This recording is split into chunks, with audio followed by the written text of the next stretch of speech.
Welcome to direction to success. आज का हमारा टॉपिक है Kohlberg's theory of moral development.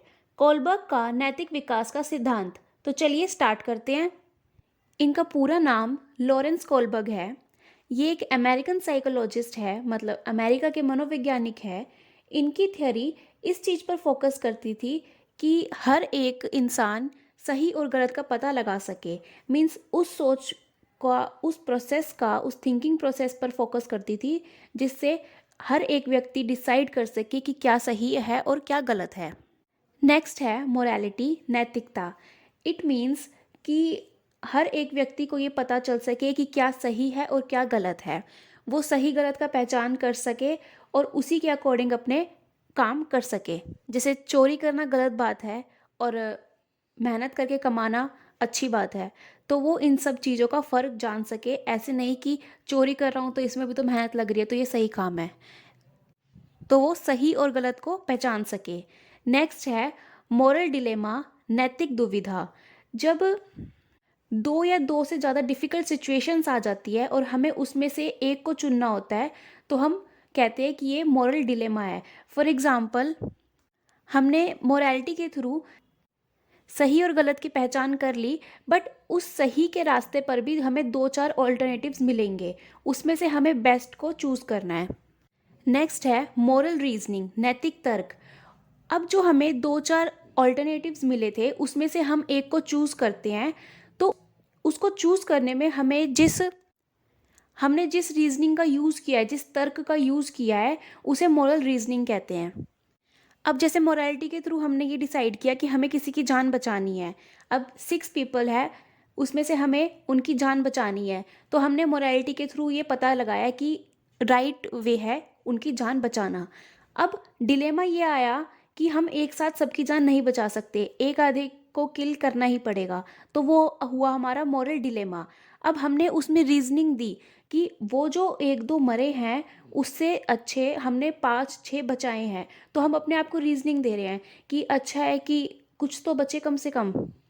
Means अगर मैं किसी को बचाता ही नहीं तो 6 के 6 मारे जाते, कम से कम मैंने 5 तो सेव करे, एक ही की तो जान गई, तो वो हमारी मोरल रीजनिंग होगी, हम अपने आप को तर्क दे रहे हैं। अब नेक्स्ट में एक स्टोरी आती है, हाइंस डिलेमा, हिंच की दुविधा। अब इस स्टोरी में हाइंस की वाइफ को एक बहुत ही भयानक डिजीज़ हुई है जिसकी जो मेडिसिन है वो काफ़ी रेयर मिलती है। तो वो सोचता है कि मैं अपनी वाइफ को बचा सकता हूँ उस मेडिसिन के थ्रू, तो वो केमिस्ट शॉप पे जाता है, बट केमिस्ट वाला कहता है कि मैं इसके 10 गुना दाम लूँगा। जो एक्चुअल प्राइस है उससे वो 10 गुना बढ़ा के बोलता है। हाइंस उसे काफ़ी ज़्यादा समझाता है कि 50% ले लो, बाकी बाद में दे दूंगा, या फिर और भी बहुत सारी चीज़ें बोलता है, बट वो नहीं मानता। वो कहता है नहीं, मैंने ये बनाई है तो मैं इतने में ही बेचूंगा, अगर तुम्हें चाहिए तो ठीक है वरना मत लो। अब हाइंस अपनी वाइफ को मरते हुए भी नहीं देख सकता था क्योंकि उसे इलाज पता है कि वो उस मेडिसिन से अपनी वाइफ को बचा सकता है। तो वो एक वे निकालता है कि केमिस्ट तो मान नहीं रहा, तो मैं उस दवाई को चोरी कर लेता हूँ, क्योंकि उसके पास पैसे थे नहीं देने के लिए और वो कम पैसों में लेने के लिए मान नहीं रहा था, और उसको अपनी वाइफ की जान भी बचानी थी, तो वो चोरी कर लेता है। अब क्वेश्चन ये अराइज होता है कि जो उसने चोरी करी वो सही किया या नहीं किया, उसे अपनी वाइफ को बचाना चाहिए था या नहीं बचाना चाहिए था। तो कोलबर्ग ये स्टोरी बच्चों को सुनाते हैं और पता लगाते हैं कि उनकी मोरालिटी के अकॉर्डिंग क्या सही है और क्या गलत है। और कोलबर्ग के जो सैंपल्स थे इस थियोरी के, वो सारे मेल थे।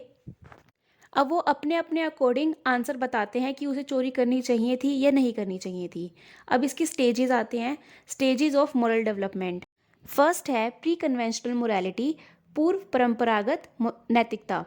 सेकंड है कन्वेंशनल मोरालिटी, परंपरागत नैतिकता। थर्ड है पोस्ट कन्वेंशनल मोरालिटी, उत्तर परंपरागत नैतिकता। सबसे पहले हम पढ़ते हैं प्री कन्वेंशनल मोरालिटी, जो होती है 4 to 10 ईयर्स।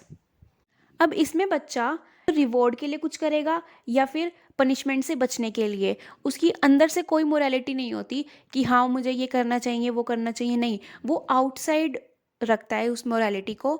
मीन्स वो अपने पॉइंट ऑफ व्यू से नहीं, वो पनिशमेंट और रिवॉर्ड के पॉइंट ऑफ व्यू से देखता है और फिर बताता है। बच्चे के अंदर कोई मोरालिटी नहीं होती, उसकी अथॉरिटी बाहर होती है। अब जैसे इस पिक्चर में दिखाया हुआ है, बच्चा दूसरों के बारे में सोच रहा है कि इससे मुझे पनिशमेंट मिल सकती है, इससे मुझे रिवॉर्ड मिल सकता है, और उसी के अकॉर्डिंग वो एक्ट करता है। इसमें फर्स्ट स्टेज है ओबीडियंस एंड पनिशमेंट, दंड और आज्ञा का पालन। अब इसमें बच्चा कुछ भी करेगा तो सबसे पहले वो सोचेगा कि अगर मैं ये काम करूँगा तो मुझे पनिशमेंट मिल सकती है, बट अगर ये करूँगा तो मुझे रिवॉर्ड मिल सकता है। जिसमें उसे रिवॉर्ड मिलेगा वो वही काम करेगा। इसमें बच्चे को सही गलत से कोई मतलब नहीं होता, बस रिवॉर्ड से मतलब होता है कि मुझे बस रिवॉर्ड ही चाहिए। इसका सेकंड स्टेज है इंडिविजुअलिज्म एंड एक्सचेंज, व्यक्तिगतता और विनियम। अब इसमें बच्चा अपनी रुचि के हिसाब से, सेल्फ इंटरेस्ट के हिसाब से आगे का पालन करेगा। और second thing tit for tat होता है इसमें, जैसे को तैसा। अगर वो आज अपनी कोई चीज़ दे रहा है तो बदले में उसको दूसरे बच्चे से कुछ चीज़ चाहिए, वो फ्री में उस बच्चे को नहीं देगा। अब जैसे पिक्चर में दिखाया हुआ है कि एक अपनी बुक दे रहा है तो दूसरा भी अपनी बुक दे रहा है। और इसमें एक क्वेश्चन आया हुआ था सीटेट में कि अगर एक बच्चा अपना लंच शेयर कर रहा है और दूसरे से ये उम्मीद रख रहा है कि वो भी अपना लंच शेयर करेगा, तो वो कौन सा स्टेज है? तो वो सेकंड स्टेज होता है। अब सेकंड है कन्वेंशनल मोरालिटी, परंपरागत नैतिकता। अब इसके 3 स्टेजेस हैं और तीनों में 2-2 पार्ट हैं। तो फर्स्ट स्टेज हमारा कंप्लीट हो चुका है विच इज़ प्री कन्वेंशनल। अब है हमारा सेकंड स्टेज कन्वेंशनल। इसमें 10 टू 13 ईयर्स के बच्चे आते हैं। अब जैसे फर्स्ट स्टेज में मोरालिटी आउटसाइड थी बच्चे की, वो पनिशमेंट और ओबीडियंस के हिसाब से एक्ट कर रहा था, लेकिन इस में वो रूल्स के अकॉर्डिंग, सोशल रूल्स के अकॉर्डिंग एक्ट करेगा। वो रूल्स को देख के ये डिसाइड करेगा कि क्या सही है और क्या गलत है।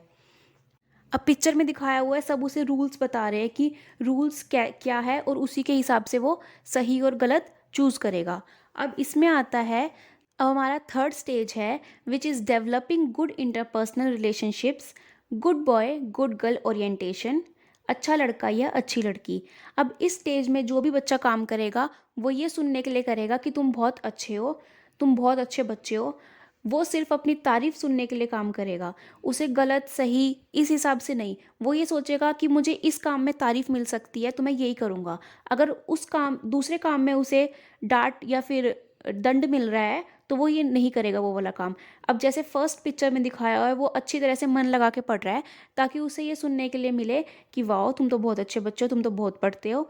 सेकंड पिक्चर में वो एक ओल्ड लेडी की हेल्प कर रहा है ताकि उसे तारीफ सुनने के लिए मिले कि थैंक यू बेटा, तुमने मेरा रोड क्रॉस करवाया।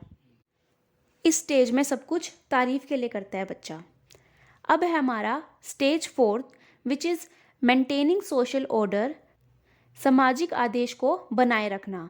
अब इसमें जो भी बच्चा कुछ भी करेगा वो रूल्स के अकॉर्डिंग करेगा। जैसे कि जो भी हमारा रूल है वो उसके अकॉर्डिंग ही एक्ट करेगा। अगर जैसे वो बाइक को चला रहा है तो वो ये याद रखेगा कि हमारे ट्रैफिक रूल्स क्या क्या है, तो वो हेलमेट भी लगाएगा, अच्छी तरह से सेफली भी चलाएगा, स्पीड कम भी रखेगा। तो इस स्टेज में बच्चा सोशल ऑर्डर्स को, सामाजिक आदेशों को बनाए रखता है।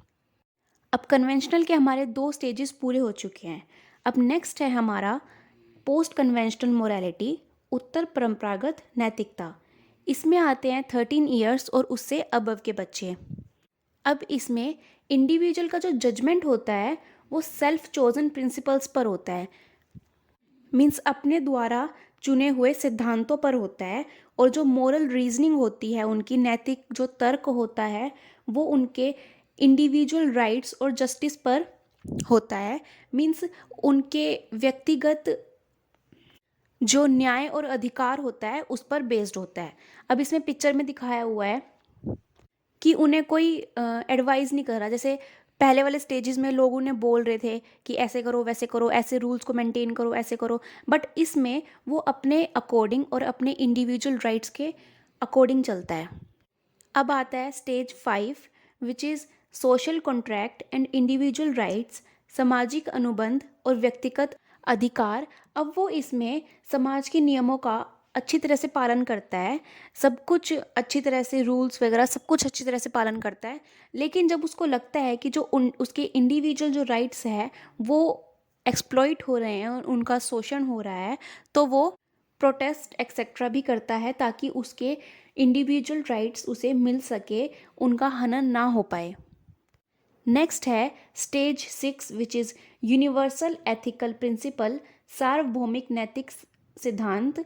अब स्टेज 5 में वो अपने अधिकारों के लिए लड़ रहा था, बट अब वो देश के बाकी लोगों को भी लेके चलेगा।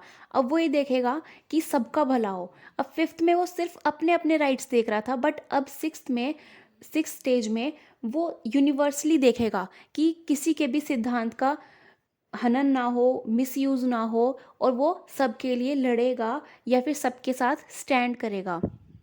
अब इसी के साथ हमारे सारे स्टेजेस कंप्लीट होते हैं। नेक्स्ट आता है क्रिटिसिज्म, आलोचना। अब इस बार आलोचना काफ़ी ज़्यादा पूछी गई थी, तो चलो इसे भी कर लेते हैं। फर्स्ट हमारा है जेंडर बायस्ड। जैसे कि मैंने आपको शुरू में बताया था कि कोलबर्ग ने सारे मेल सैंपल्स लिए थे, एक भी फीमेल सैंपल नहीं लिया था, तो ये जेंडर बायस्ड है क्योंकि फीमेल को इन्वॉल्व ही नहीं किया गया था इस थियरी में। सेकंड है एज बायस्ड। इसमें सिर्फ 13 ईयर्स तक के ही सैंपल लिए गए थे, बच्चे लिए गए थे, तो ये एज बायस्ड भी है। ये कल्चर बायस्ड भी है क्योंकि हर बच्चे की संस्कृति अलग अलग होती है, किसी की भी सेम नहीं होती, तो ये थियरी कल्चर बायस्ड भी है। अब फोर्थ है हाइपोथेटिकल सिचुएशन।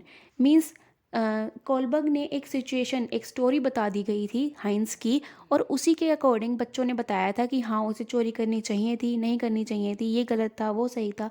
मीन्स एक परिकल्पना बन गई थी, उन्होंने एक इमेजिनरी आंसर दिया था, क्योंकि किसी सिचुएशन को सोचकर उसका आंसर देना और उस सिचुएशन में जाकर उसे सॉल्व करने में काफ़ी ज़्यादा फ़र्क होता है दोनों में। इसी के साथ हमारी थियरी कंप्लीट होती है।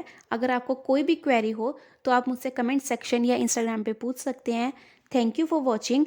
लाइक, शेयर और सब्सक्राइब करना मत भूलना। Thank you, bye bye.